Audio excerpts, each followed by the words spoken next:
Prime Minister Han Deok-soo presided over a meeting earlier on this Tuesday morning in response to the deadly Halloween incident in Itaewon. My colleague Suk-hyen is live on the line with details on that. So Suk-hyen, I understand Prime Minister Han has announced plans to provide psychological support to all those affected by the tragedy.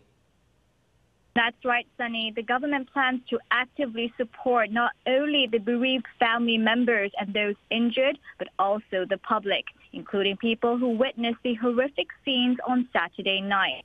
Prime Minister Han Deok-soo said those suffering due to the traumatic event can receive help from the National Center for Disaster and Trauma or from Seoul Mental Health Welfare Center.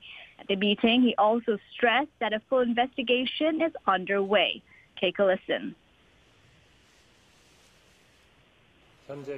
The National Police Agency is currently conducting an investigation to determine the cause of the accident.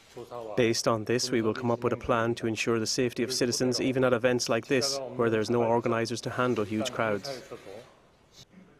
The government is also looking into cases abroad and consulting experts to draw up necessary safety measures.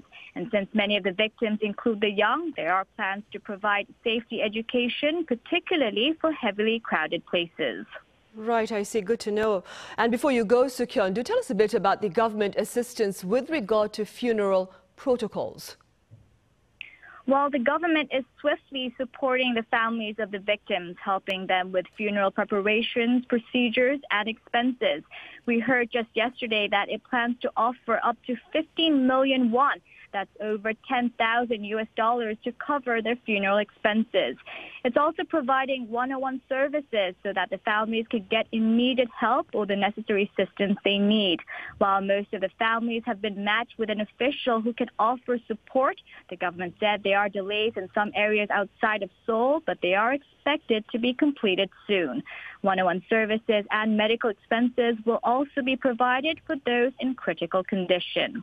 That's all, Sunny. Back to you.